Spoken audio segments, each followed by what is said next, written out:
Porkening and all affiliated shows are not intended for anyone under the age of 18. The following may contain discussions or scenes that have adult situations, graphic violence, nudity, strong sexual content, and graphic language. This show is intended for mature audiences only. Viewer discretion is advised. Everyone thinks because you're a zombie, you don't know good coffee. Well, they're wrong. We have very active lifestyles. It's not all wandering the countryside aimlessly or scaring passing motorists. And we all love a good cup of joe. And there's only one brew that gets my seal of approval. Deadly Grounds coffee is my guilty pleasure. Bold, robust, delicious. It's coffee that can wake the dead. With over a dozen different roasts and flavors, Deadly Grounds can satisfy the most finicky of coffee addicts. The aroma is so intoxicating. It brings all of my neighbors out of the woodwork. Deadly Grounds coffee. Coffee to die for and zombie approved.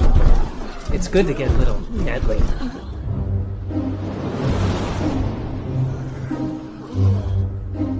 Use the front door! Oh, they're so disgusting.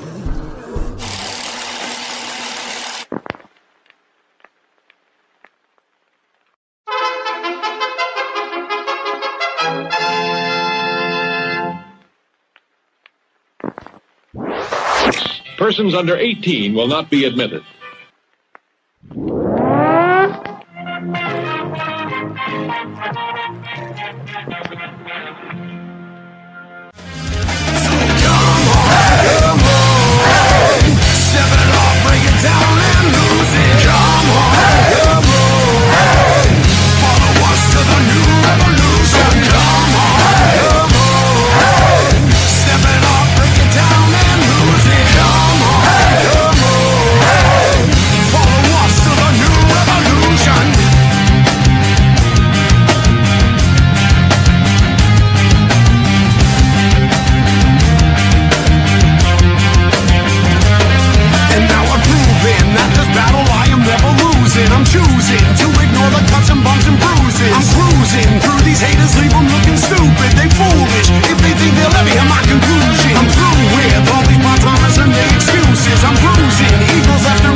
Hey, what's happening, everybody?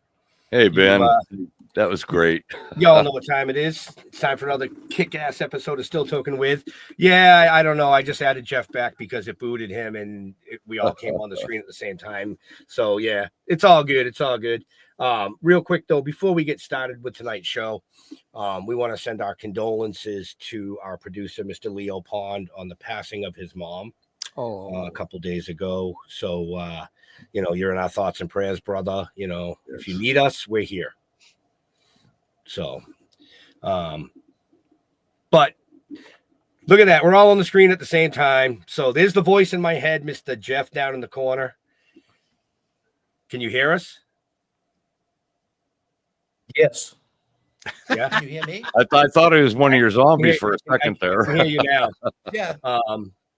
The man up in the right corner. I don't know what that video did, but you got hold on. Man. Yeah, and my volume is really fucking high. Oh.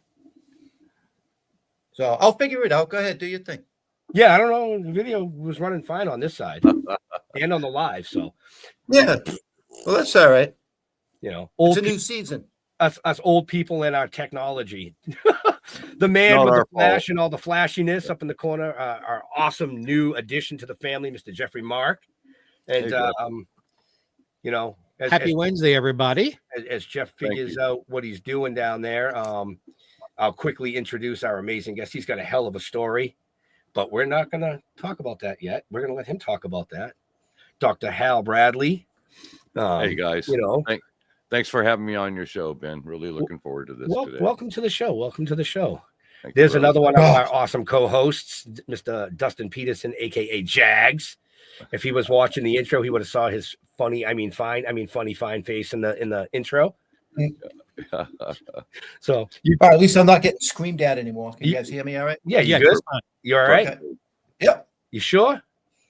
Well, it was weird. It might be the browser because I got this error message that flashed across the screen and said your browser does not support this. No, So it just doesn't like you tonight. yeah, well, you know. What I'm going to say is it's Leo's mom There you messing go. with you because Oh, man. she was one of our biggest fans. Like when we started our show 6 seasons ago, she called her son and said, "Oh my God, those guys are hilarious. I love them." And she continued to watch us over every season. So now that she's passed, I think she just came back to mess with Jeff because Jeff likes to mess with everybody else. Well, may she rest in Well, peace. yeah, that's what I do. Right. So yeah, another kick-ass show. Yeah. Season 6, episode 2. It's exciting. And, we're all here. Yeah, amazing, huh? Hell, I We're all don't know here. about you guys. Well, I'm in my know- 70s now, so it's just it's a miracle every day. Right. Right. Dr. Bradley, there is so much to you. I think we're kind of fumfering trying to figure out where to start with you. Right. Why don't you go back to Mexico and just start it from there and let our friends who are watching and listening know who you are? Okay, thank you very much, Jeffrey. And again, gentlemen, thank you so much for having me on your show. This is going to be a real pleasure. And I loved your intro. That was absolutely amazing. And I agree. Let's take it back to 1969. In 69, my brother had been wounded in action in Quezon Valley, and he was in the United States Marine Corps. He was medevac stateside and was at Bremerton Naval Hospital. And so we went to the hospital to see him. And I can remember the anger that was within me because I'm on this ward looking at my brother who had just been shot in combat. And I see a whole ward of all these guys that are like 19, 20, 21 years of age. And you know, my heart really went out to them, and it impacted me real heavily. And at that time, you know, I was 16 years old and smoking cigarettes and smoking weed and dropping acid and living the dream and all that stuff. Hell, it's the 60s, guys. Yeah. So anyway, I left that place and was at school and got caught smoking a cigarette on campus. And back in the 60s, when you got caught doing something like that, they expelled you for a semester. It wasn't something like a 2-week thing or something, which they do, I believe, nowadays. So anyway, my mother said, well, I'm not going to have some kid wandering the streets, you know, for 6 months. She was working full time, had a kid in the hospital, shot in Vietnam, 2 other younger kids, and just she worked full time, so she couldn't keep an eye on me. And by then, hell, I'm an acid head, I'm a pot head, I'm all kinds of, you know, doing crazy stuff. And she had a friend that owned a mining camp named Anaconda de Mexico. It was in the state of Durango on the Durango-Zacatecas border. And she said, you know, I'd like to send Hal down there and kind of get him off the streets and let him experience this new culture. And I'm thinking, wow, what an adventure. This is really exciting. So a couple of weeks later, he loaded me up, flew me into Mazatlan. Well, we were picked up there by some miners and driven up into the state of Durango. The following morning, we crested into the valley of the mining camp was at. And I mean, it was sparse terrain. It was totally isolated. The village of Walta only had 100 people that lived in the village and only one power pole running through the whole village. So that was my first exposure to an absolute impoverished community. So I'm up there. Ted stayed about a week to make sure I was settled in, and then he took off. And here I am on my own, blonde hair, blue-eyed, 16-year-old kid that's never even heard Spanish spoken, and not a single person in the village spoke English. But what he did arrange is he had a bodyguard to protect me while I was in country, a guy named Mimo. And Mimo was connected. And I know that the man that took me down there was affiliated with the opium growing operations and all of that I became exposed to early on. So anyway, time went on, and I had my own burro instead of riding my Schwinn bicycle with the banana seat and the handlebars like everybody did back. Yeah, you remember those, huh? Yeah. So anyway, now I've got a burro. and I'm up in these mountains, and I have this burro that has every trail memorized. And so I'd get up some days and I'd jump on the back of my burro and I'd be taking off up into the foothills, and I would come across these fields that had absolutely beautiful fields of flowers. And I didn't know they were poppies growing opium. I just saw fields of flowers, and in my innocence, I started talking to the people that were out there cutting sap out of the bulbs and harvesting and stuff. And I remember also we had the Chouari Indians who lived up in the mountains, and they were the marijuana growers. And back in 1969, marijuana was like selling fentanyl is today. It was just so horribly right. So I got invited into the village, and I would sit around at night, and they would take corn husks and they would roll these big old bombers. It's kind of like the old Cheech and Chong bamboo paper we got off the albums back in the day, where you could put a whole ounce in the damn thing. And then they would just smoke this and pass it around, and we'd all get higher in a kite. And I'm looking at them, and they look like they were back 1,000 years in time. And I'm wondering, God, I hope they don't eat me or something, because they look so primitive. I'm a kid out of Seattle, Washington, for God's sakes. But anyway, as the story goes, I witnessed my first execution about 2 months in country. We were in the cafeteria, and I was sitting with Memo, and everybody feared Memo. He carried a machete on a back strap on his back that he could pull out real easy. He had a side piece on him, and he was definitely knew that if something were to happen to me down there, that he wouldn't come out of it alive. So he was very ruthless. We're in there, and Memo and I are having breakfast with some of the other miners, and this guy walks into the table next to mine, pulls a gun out and blows this guy's brains out. I mean, not 5 feet away from me. And I'm sitting there and I'm just thinking, Jesus Christ, what the hell am I in here? I'm just a young kid. The worst I've ever seen is a fist fight at a keg party. And Memo escorted the guy out of there and came back and immediately grabbed me. He says, listen, whatever you see down here, you never talk about. And up until 5 years ago, when I started writing novels, I never ever did talk about it. So I had about a year there of extensive training in a very unique culture, a culture of narcotics, massive narcotics production and growth. And I took that knowledge back to the United States, and I can remember telling me in the village, he said, "Aquí en su corazón vive la sangre de la ciudad." In your heart now pumps the blood of this village. So someday return to us, come and see us. So when I got back stateside, I was still disturbed about my brother having been wounded in action. So I went and got a GED, joined the United States Army 2 weeks after I was 17. I went basic, AIT, airborne school. Hell, I had wings on my chest, paratrooper wings, when I was still 17, and headed overseas to Germany to do my tour. Once I got released from the Army, I was using the GI Bill in Sacramento at the Sacramento City College, going to school. And winter break came. This is the winter of 74, 75. And I thought, you know what? I'm going to go down to Walterio. I'm going to go visit my paisan, my family, my friends, and kind of, see what's up. Well, I got down there and I spent my 2-week holiday there.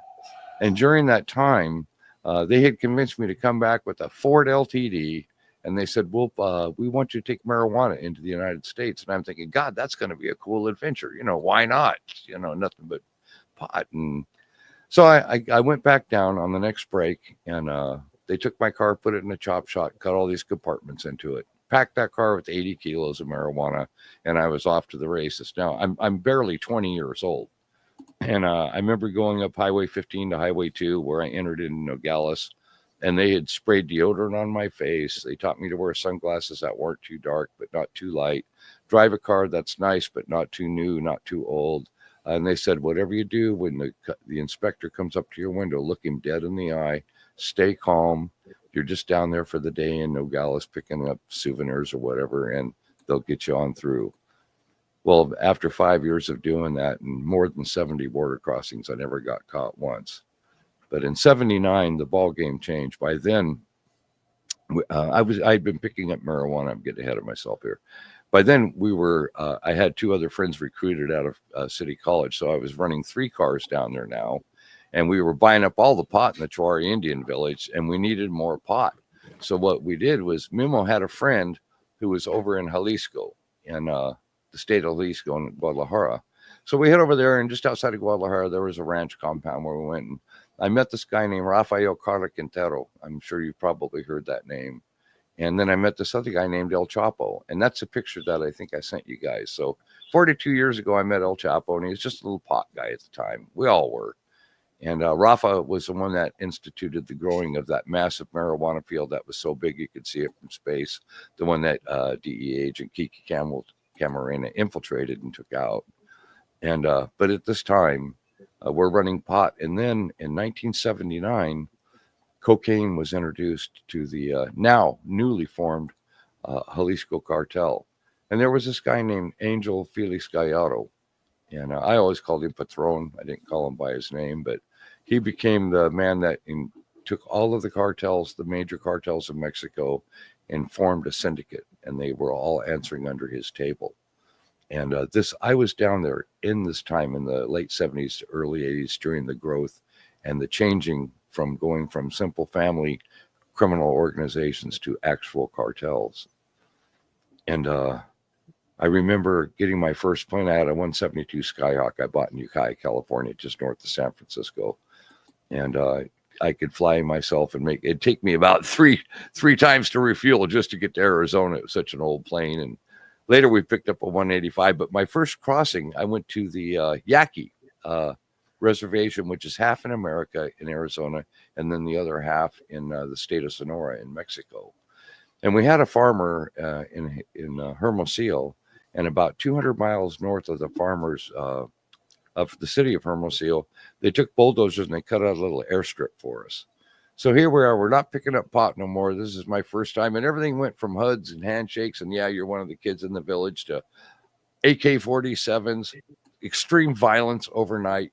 The money we were dealing went from a few $100,000 to into the millions instantaneously.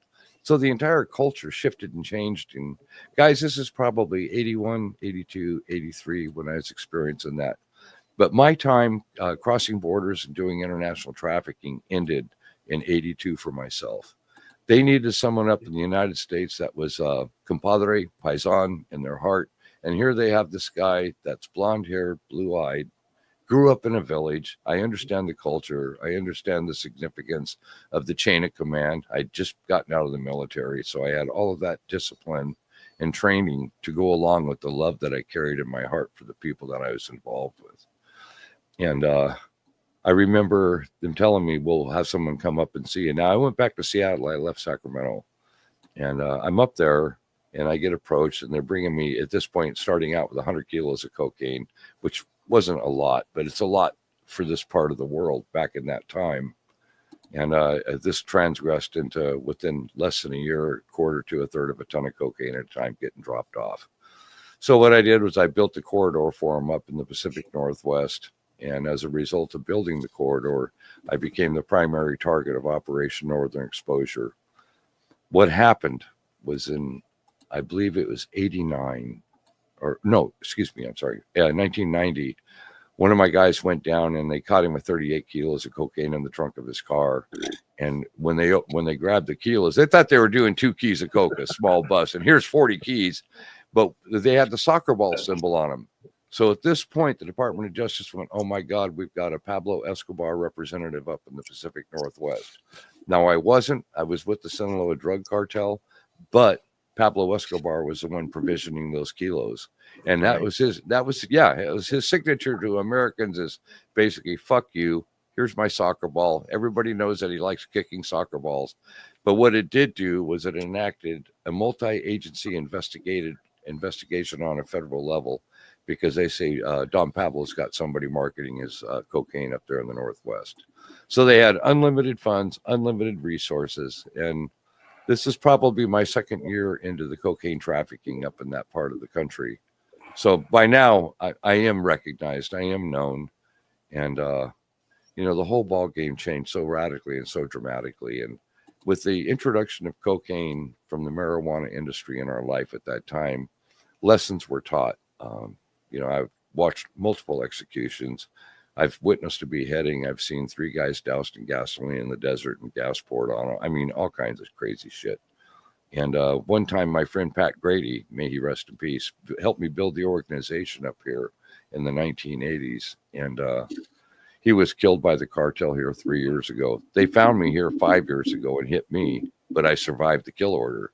I was going Yeah, to no. say that you actually I was left for survived the dead. kill order. Yeah, they I found did. you and shot you point blank, right? More or Yeah, less. they stabbed me. It was multiple stabbings. Oh, But they were stab. all, Sorry. yeah, that's okay. It was in the head. And anyway, what happened was when I think it was 1993, I went down to Culiacan and I said, "Look, guys, I'm wealthy enough. I can live the rest of my life. I don't want to risk my newly married wife with a brand new baby. I don't need to do this no more." And oh yeah, no problem, compadre. Give me hugs and handshakes. I come back to the Northwest and there's 350 kilos and 2 soldiers sitting in the driveway of my home where my family lived. So because I had an underboss status, I was a kingpin, of course, and I had the ability to tell the soldiers, "Look, we're heated up here federally. Get that load the hell out of here. I'll be in touch in a couple of days, and let's just cool things down." Well, the next day I walked into the U.S. Attorney's office because I realized at that point that the gravity of the game and the changing of the rules, there was no way in hell I was going to be able to walk out of that lifestyle. And I knew that I was going to have to take on a drug cartel. So when you're taking on an enemy as powerful and as wealthy and as big as something like that, you need to come at them with a bigger baseball bat. And that's why I walked in. I made the decision. And right away they're going, "Oh my God, it's Hal Bradley, the primary target of Operation Northern Exposure." And I mean, they've got him walking in the door, and the U.S. attorney told my attorney and myself, "Sit out here for a little bit. We got to make some calls. This is unprecedented." So by that late afternoon, they took me into this giant conference room with a table that almost had a vanishing point. It was so long. And they had alphabet agencies, CIA, DEA, U.S. Customs, IRS. They had them all there. And they said, "Okay, well, you're going to have to disclose." And they already had a stack of information on me anyway. They knew who was there. Right. So I went ahead and I debriefed. And by the time that I was done, I mean, you could have heard a pin drop. They had no idea, no concept of how much cocaine I was transporting through there in that corridor, all the way into Vancouver and then up into Alaska. I mean, literally hundreds and hundreds of kilos at a time. And they're thinking when they got that 38 kilos out of the trunk of that car, "Oh my God, we hit the jackpot." Well, you got to realize, take yourself back in time. In the early 1990s, there wasn't anybody in this part of the Northwest corridor moving that kind of weight. So what they thought was, wow, 40, 50 keys a month, instead of hundreds and hundreds of kilos a month. Well, what that did was that made me a viable asset to the Department of Justice in that instant. And they said, "Look, you're looking at mandatory life. No hope for parole. You've been around murderers. You've been around all of this level that you're at." I mean, they haven't conspired, I was told by one of the agents, to over 700 kilos of cocaine, where they had witness testimonial and everything ready to go to put me away and shut the door. But what they saw, guys, was they saw a guy that didn't have to walk in. That wasn't some rat. I had been in Folsom Prison in the 1980s on a 3-year small-time cocaine bust, and I never cooperated, didn't tell him. You take your hit, you move on with life. That's the way it is. Mm-hmm. But this gentleman, this was different. This was a complete transitioning of life. Yeah. And they were not going to let me go. And I was really, really affected by it, because some of these relationships might go all the way back to a 16-year-old kid in a Chori Indian village in a small mining camp. And the love that I've always carried for all of them has always been, and to this day still is. And Dr. for the Bradley, record, yes, Dr. Bradley, can I ask a question? Yeah, of course. Your story is fascinating, and this is the right moment to ask the question. Okay. Because listening to it, because I'm finding this so tremendously fascinating. Right. Listening to this, so you're brought up in the Pacific Northwest of the United States. Yeah. You're sent to Mexico to get some life experience. Yes. Anywhere along the way here, did it ever occur to you that the things you were doing were either not good or not good for you personally, or were you having such a good time that you didn't care? That's a really good question, Jeff. No, you know what? Everybody was smoking pot in the 60s and the early 70s. Me And too. I didn't see marijuana as something that was going to take down my country or make me a traitor to my country, by no means. That's why I kind of gave you an emphasis in 79 when they brought the cocaine in, how we knew at that time the industry became serious. It wasn't what all of us at this. We who were used to hang out at Studio 54, thank you Yeah. Yeah. You're more than welcome, pal. Right? But anyway, the transitioning in that moment that I walked in forever ended my corrupted life. It became an awareness that this is beyond serious. They're gonna hit me. So what we had to do is get my family out of harm's way. My wife, and by then I had a second kid being born. We got him out of the region, an undisclosed site, and then we rolled up our sleeves, and immediately I started working south of the American border. I wasn't running around up here telling on all the boys and girls and trying to cut a deal to save my ass and hurt everybody that I loved and cared for. That wasn't what this mission was about. This mission was to take on a very large drug cartel in Mexico and hopefully survive it. Now, over the years, I spent 15 years working in the cartels down there, and I've witnessed a lot of executions, torture. I've seen a lot of very, very bad things.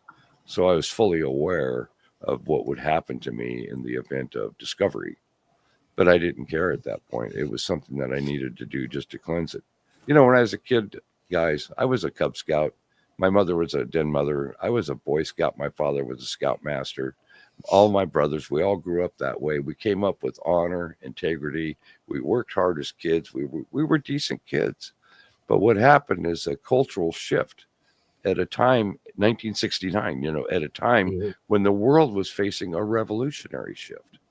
And then I go down there and here I am. I'm going to be the gringo I can get marijuana down here for $20 a kilo.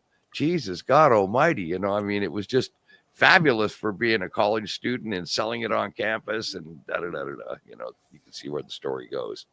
Right. But anyway, getting back to walking in, that was in 1993. I had already been redeveloped. I came out of Folsom Prison in 89, went back home in 90.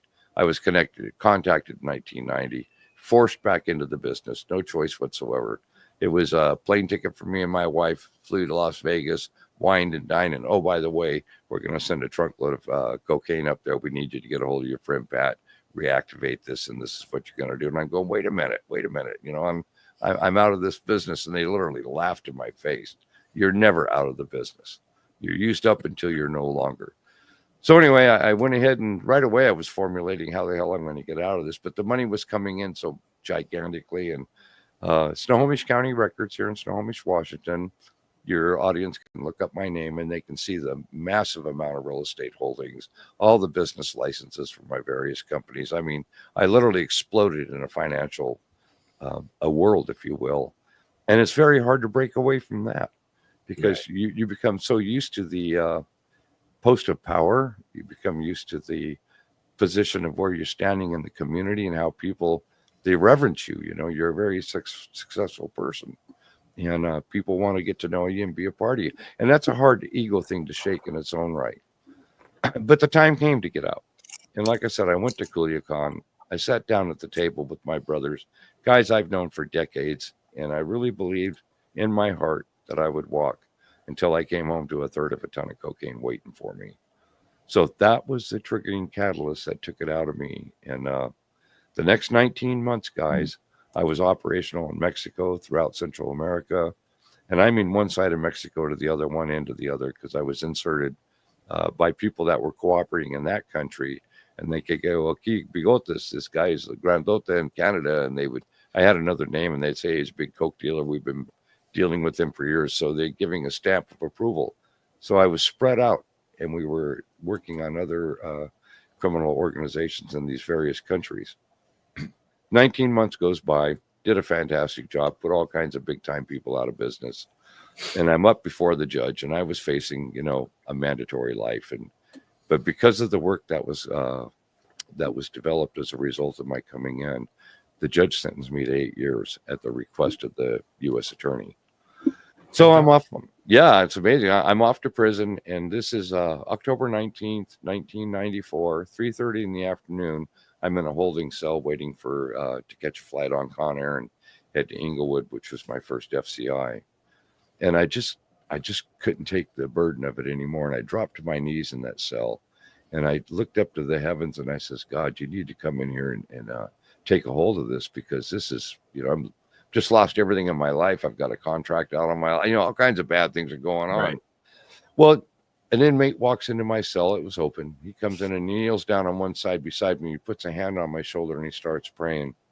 Then another inmate walks in on the other side of me and he puts a hand on my other shoulder and he starts praying. And gentlemen, I got to tell you, that was the moment of my conversion. And I just felt all of that breaking, every bit of it. I was no longer angry. I was no longer concerned about anything. I had a new mission in sight. And that mission was to learn every single thing I could about this faith that had just entered within myself. So over the next few years while I was in prison, I left Inglewood. I ended up real sick. I was dying. I had a terminal illness. My liver was shutting down. Ooh. So they flew me to Springfield, Missouri for federal prisoners there. And I volunteered for an experimental drug. And here I am 30-something years later, alive. But while I was in there, they trained me as a hospice counselor. So I think you got some of the articles, right? Yeah. So here I am. My job in federal prison was to aid and assist fellow prisoners through the dying process. And while I was doing that in those death rooms, the next 2.5 years, I would cram my seminarial studies and eventually became formally ordained. I graduated. Assemblies of God was my teacher. Well, Johnny Gambino was there at the time, and Johnny Gambino knew that I wasn't some fake guy, Bible thumper or whatever. They all knew the calling was real. And I took Don Riccici, who was the Don of Las Vegas. He was up in the terminal wards where I was working at dying, and I became his hospice counselor right to his last breath. And so they said, you do this favor for us. You did this big favor. What can we do for you?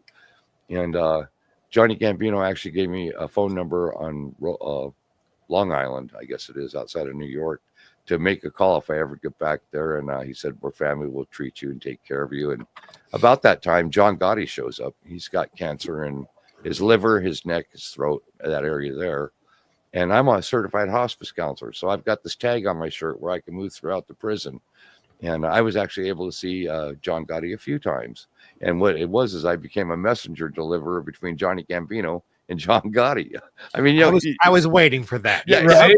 How crazy is that? You know, I'm just trying to do my time.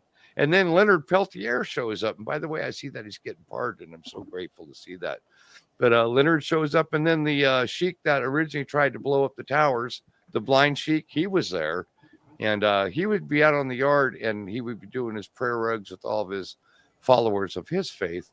And they would be out there until he started calling missile strikes to be thrown on top of the prison. Well, they put him in a cell, and they never let him out again after that. Because, I mean, you know, these guys are radicalized. But anyway, This is my journey. I'm sitting here, and all of a sudden I get orders, and I'm told, well, you're cured. You don't have no liver disease anymore. So we're going to ship you off to Leavenworth, Kansas. So they load me in a bus. They drive me over to Leavenworth, and I get entered into the system there. And right away, I plug into the education department. I'm working in there, teaching guys how to get their GED and all of that. And one day I get called up to the warden's office. And I'm wondering, what the hell is going on here? And I go in there, and there's these two guys in suits, and they're standing in there, and they're from the Department of Justice. And they said, how'd you like to get out of prison? We would love to have you come to work for the Department of Justice. And gentlemen, they brought me back to Seattle, put me in front of a judge. And a few weeks later, and I think I sent you the document on that trip to Costa Rica. Yeah. A few weeks later, I'm down in Costa Rica buying 500 kilos of cocaine on a dope deal in a whorehouse. And here I am. I'm an ordained pastor who just got released from prison, getting ready to go into the ministry world. Bishop Semi LaFall of Full Gospel Pentecostal Federated Church Association brought me into the church. They reordained me. And 3 years later, in that church, I was installed as a senior pastor of my own church. But at the same time, guys, I'm jumping off on missions. I'm flying into foreign countries, and I'm in these really heavy, sinful, deceitful, oh my God, lifestyle, like the kind I used to love and enjoy, you know, career. Yeah, you know. And I ended up doing 17 years undercover.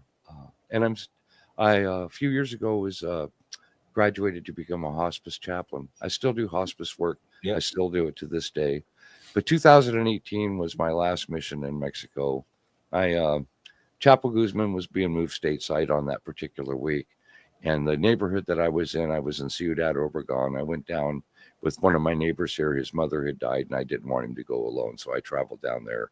And I didn't have to report in, which we do with the Brownsville Act. Anytime an agent or representative of our government's going undercover in their country, we have to let them know, which is basically a death sentence for us anyway. But because I was going down on a ministerial capacity, I was able to make contact with the people I was going to check out anyway, and didn't have to let anybody know. But they started shooting people right in that neighborhood where I was at. I mean, they were dropping bodies right within 4 or 5 houses where I was. So they hide me in this bedroom for a day, and the following day they put me in the trunk of the car, drive me through two cartel checkpoints, and they take me to the Ciudad Obregon International Airport, fly me to Tijuana. I get off at Tijuana, walk across the border. I met up with the team there out of San Diego. That night they debriefed me. The following morning I said, guys, I'm done with this. I just can't do it no more. So as a contractor, I always had that right. I could quit at any time that I wanted to. But guys, 17 years, that was what I felt that I owed, because it's one thing to say I'm sorry for what I did, but it's another thing to show you're sorry for what you did. And to you guys and to everybody else in my country, I truly felt that I owed a debt. Man, I moved tons of cocaine in the Pacific Northwest back in the day, and I destroyed tens of thousands of lives, and I carried that karma with me. You were And making amends. I was making it right. That's right. And this is the true sin to redemption, which constituted the writing of all the books I've done. It constituted opening up the Crisis Victory show.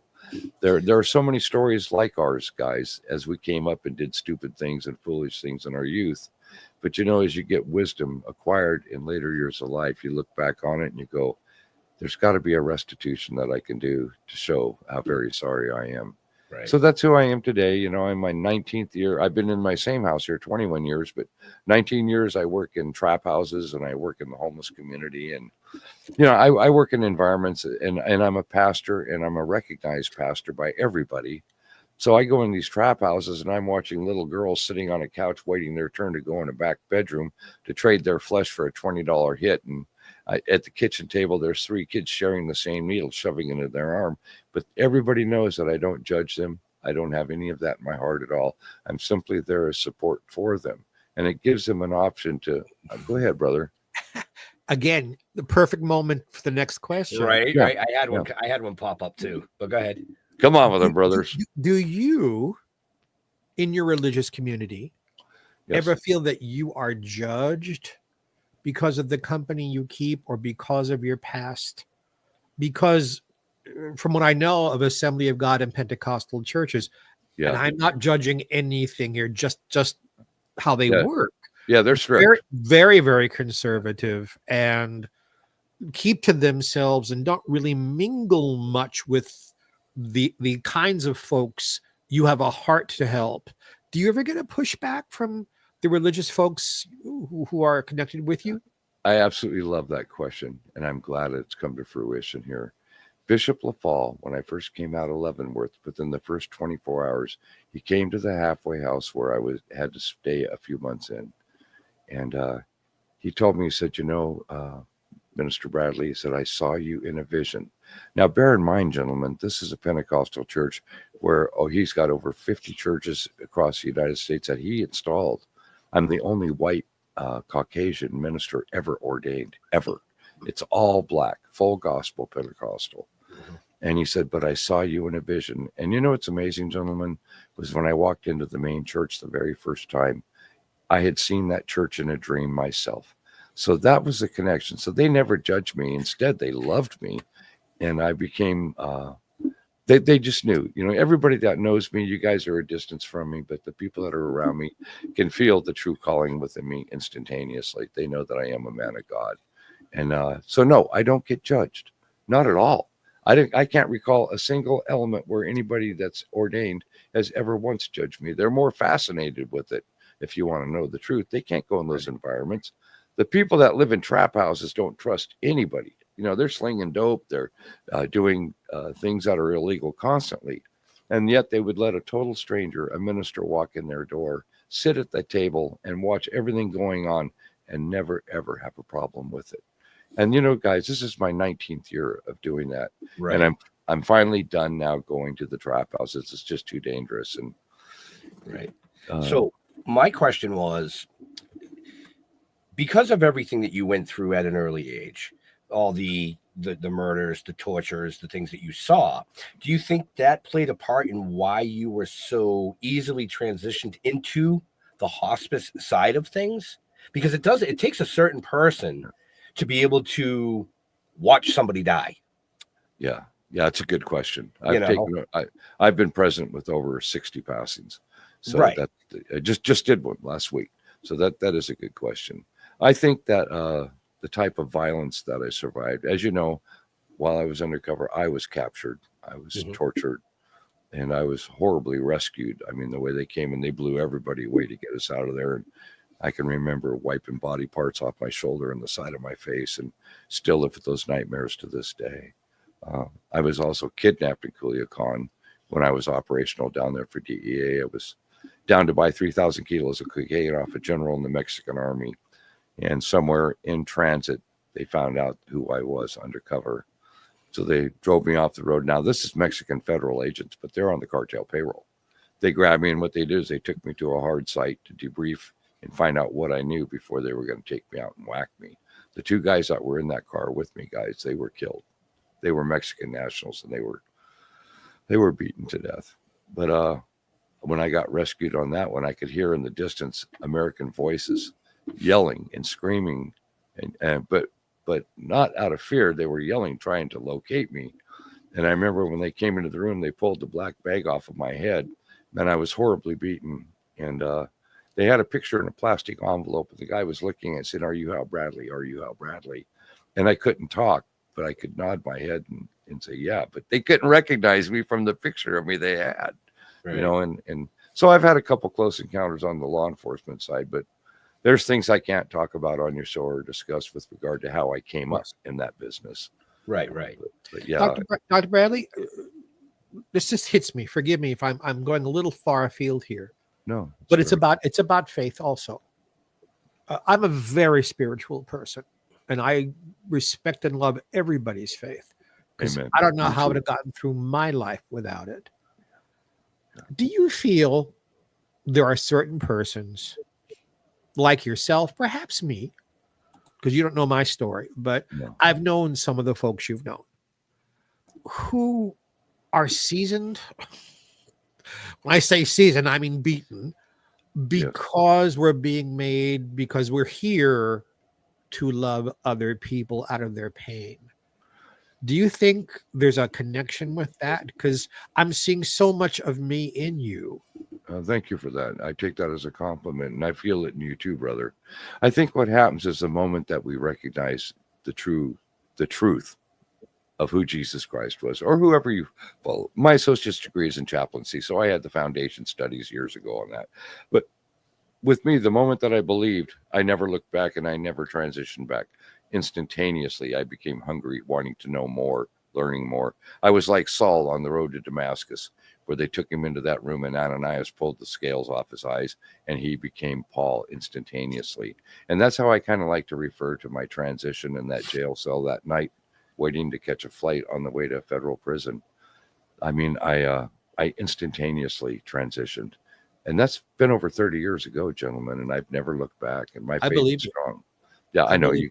We can feel it within one another because the truth is discernible, you know. And but I wanted to get my doctorate in the business, and I made it all the way to almost just below my master's level while I was in federal prison. And when I got out, I completed my studies in April of 2004. I received my doctorate in pastoral counseling with an emphasis in hospice ministry. And I'm a certified hospice chaplain now instead of just a hospice counselor.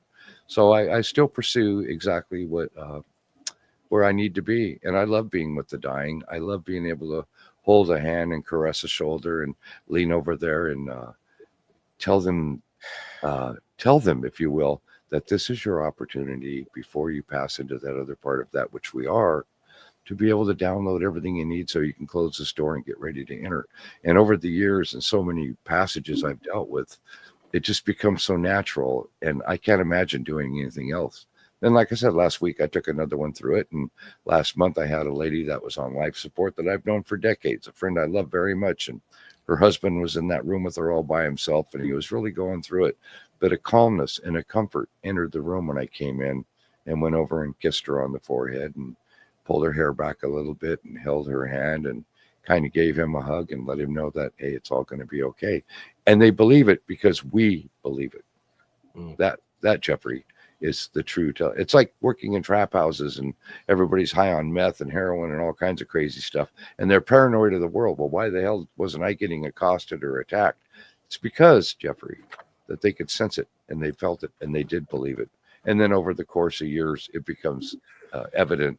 And right here at my house, guys, I have people brought to me that have just been raped. I have overdose cases brought here because they've got felony warrants on them, so they won't take them to Providence Hospital.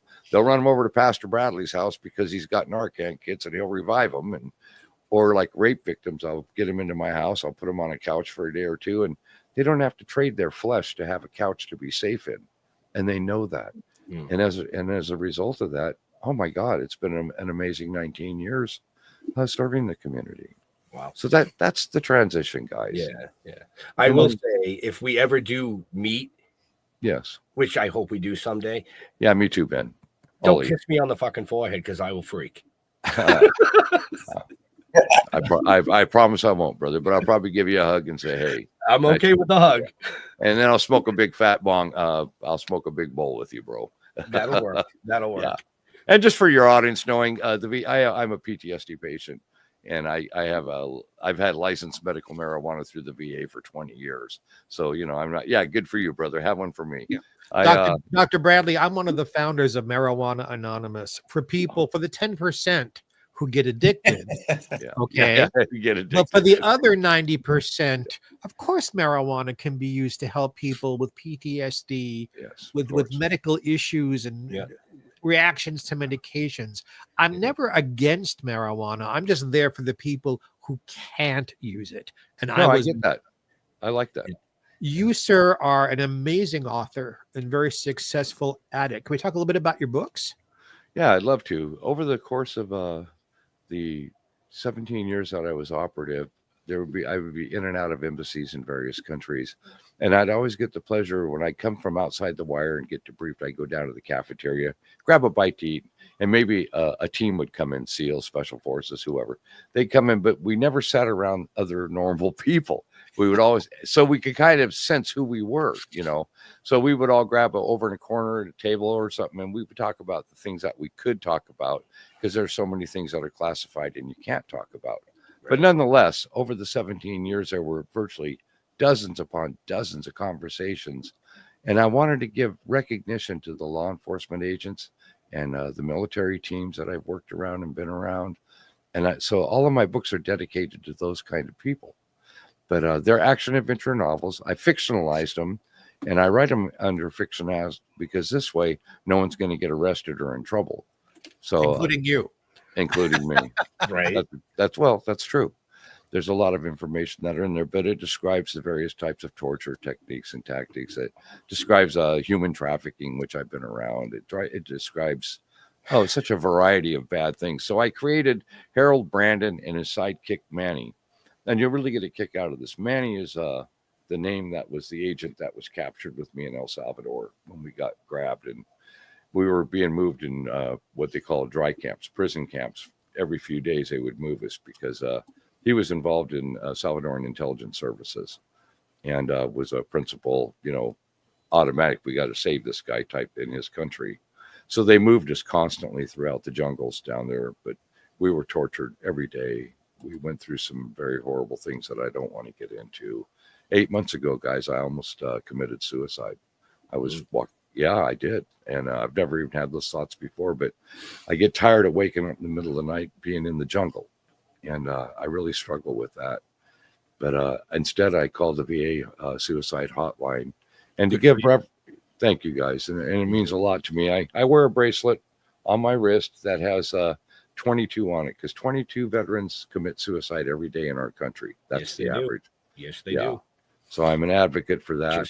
Just real quick before we go further, just for the folks watching or listening, if you want to know more about Dr. Hal Bradley, make sure you check the show notes up above or down below, depending on where you're watching or listening to us. Everything you need to know is there.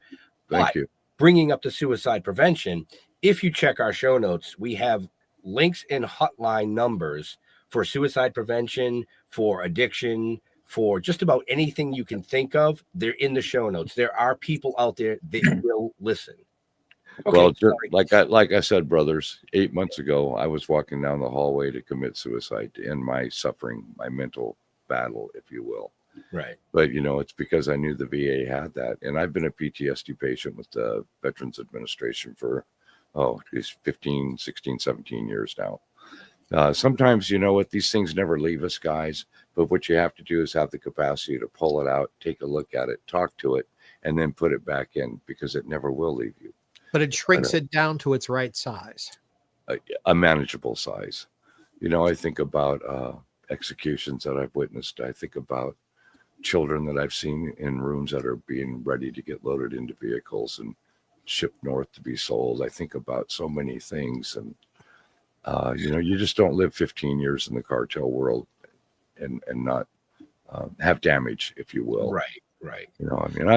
I've literally drove under overpasses in Ciudad Juarez where there were bodies dangling that were mutilated and burned. And I'm on the cell phone talking to a friend and I said, well, I got to kind of get around this one here. I got a low body, I've seen so much of that. And the entire community is sitting there at night having candlelight vigils with thousands of pictures of missing relatives and family members, and just feeling their pain and their suffering and the strife that up here in our country, we don't see those kind of things.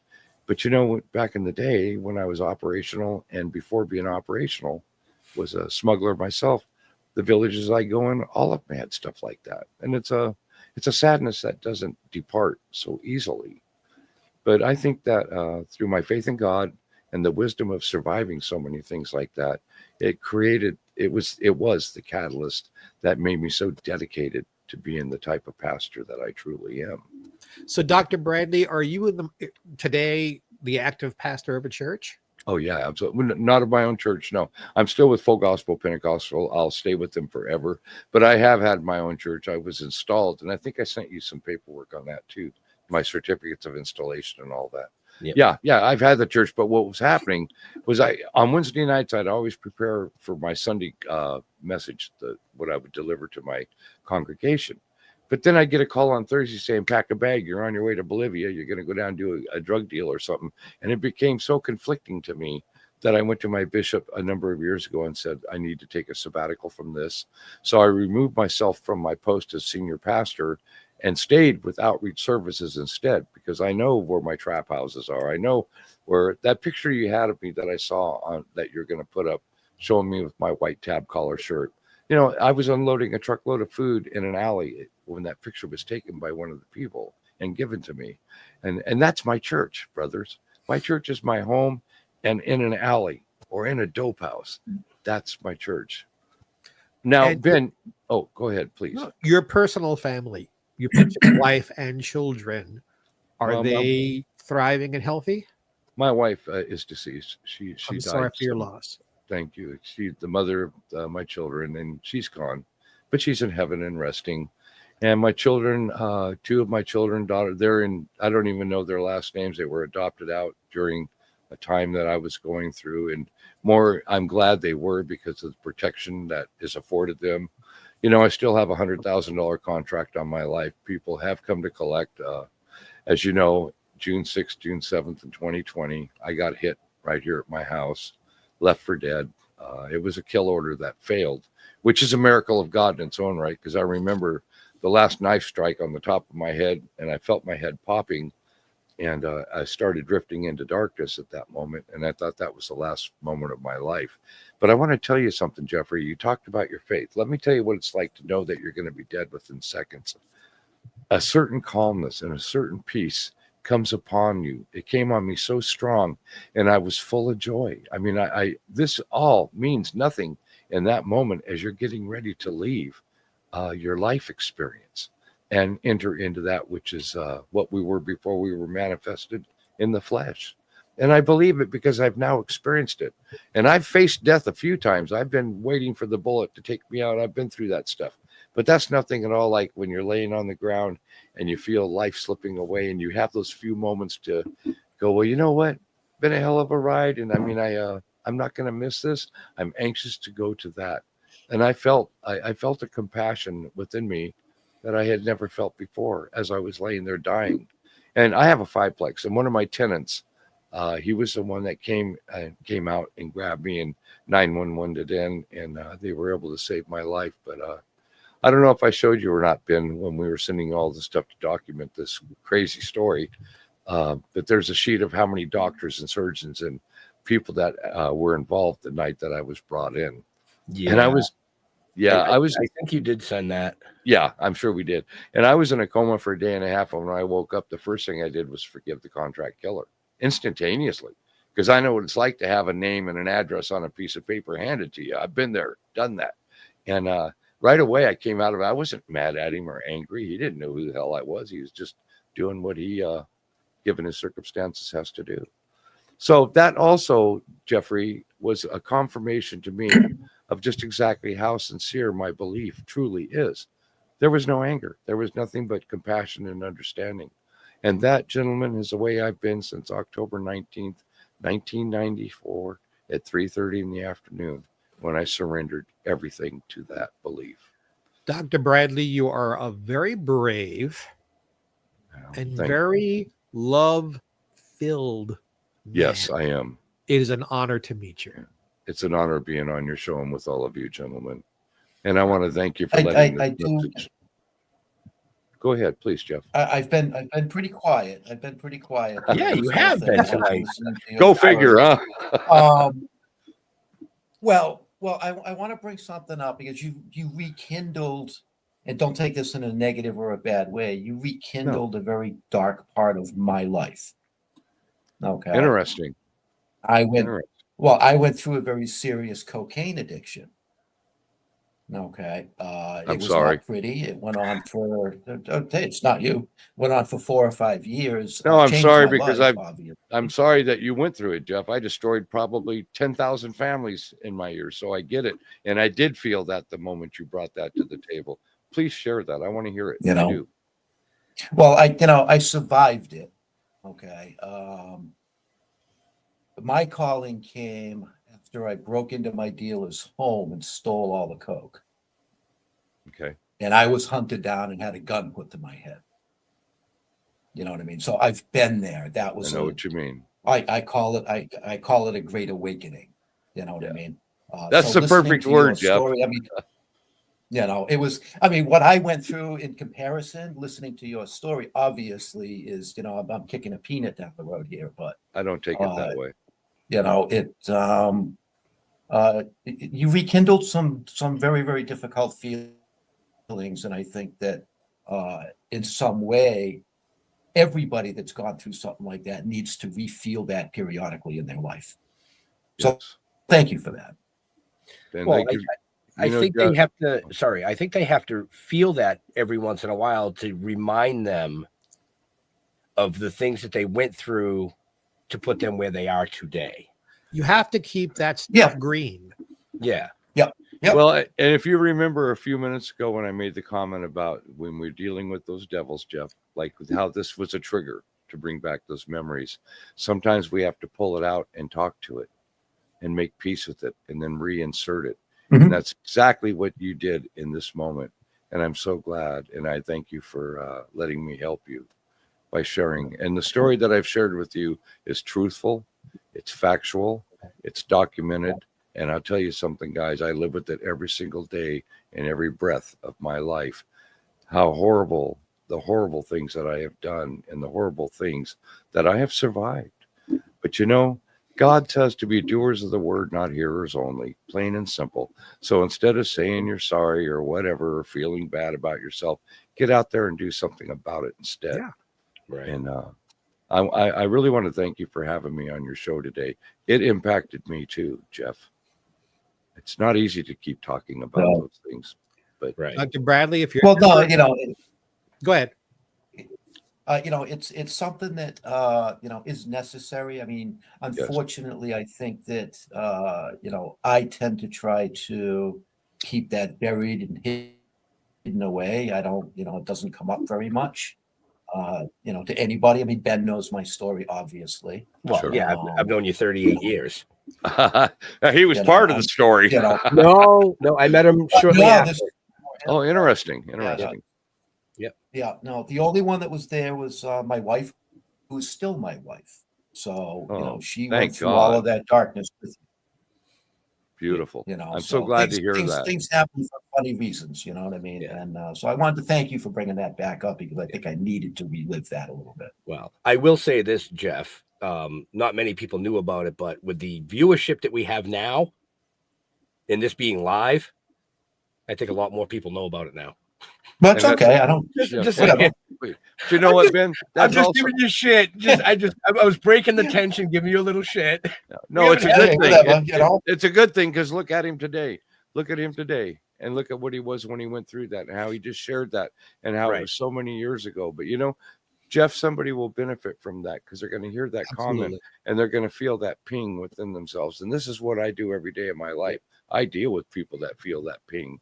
So Well, hopefully that just helps somebody out there that was listening. that's all my I want. point. The I'm four hoping- of us are survivors. Yeah, and I'm hoping Absolutely. the show tonight helps one person. Me too, brother. You know? That's why we're all doing this. My podcast show, The Crisis Victory Show, is showing people that have survived extreme crisis events, no matter what it is, but they Right. come out on the other end in a humanitarian scale, and then we become the servants. And that's what And- this kind of show is tonight for me. I'm And gonna plug the Crisis Victory Show for Thank you. numerous reasons. One, Pete Turner is Yeah. producing this. Pete Turner is he's another my friend. co-host. He's actually my he's, co-host. he's actually a friend of ours. He's been on the show numerous times. He was on New Year's Eve with us. But Yeah, I love recently, Pete has brought his show and the shows that he's producing to, yes, the Dorkening Podcast Network, folks. That's So so you can cool. find all these shows in the show notes, up that's above or down perfect. below. So He was just talking to me about it this morning, and Pete's very excited about being on this. And as we develop and progress with Crisis Victory Show, we certainly would like to be a part of this too. Of course. yeah, absolutely. I think what you're doing is amazing, and I think it's going to help and benefit getting certain messages out to a world that is so desperate for messages like what Jeff just shared. How that I felt that, Jeff, when you said that. Yeah. I get it. That's what I do for a living every day of my life, is deal with people that have triggers that go off constantly and put them back in extreme traumatic circumstances. So I'm glad that you brought that into this. Thanks a lot, asshole. My And pleasure. And Dr. Bradley, April 1st, Jeff Yeah. willing, I'll be 36 years clean and sober. I'm so proud of you, man. That's an amazing. Have me on your show. I've got stuff to talk about. I would love that, and let's set that up. Let's do it, Absolutely. Jeff. If you want, any I'll of you come want to back, come on, Jeff, I'd like to hear your story. I'd like my world to hear your story, because the people that are now starting to subscribe, and that I get hundreds of messages daily from people that aren't even subscribers that are very familiar with my work, and they need to hear these success stories so they can one day have their story on a podcast show showing their. And congratulations, that's a lot of years, Jeffrey. That's impressive, because it isn't that easy. Thank you. That is not an easy journey. No, brother. it's not. No. Stealing coke from your coke dealer, I love it, bro. Been there, done that, and had it done to me. Yeah, right, We exactly. chased them down too, pal. They weren't as lucky as you.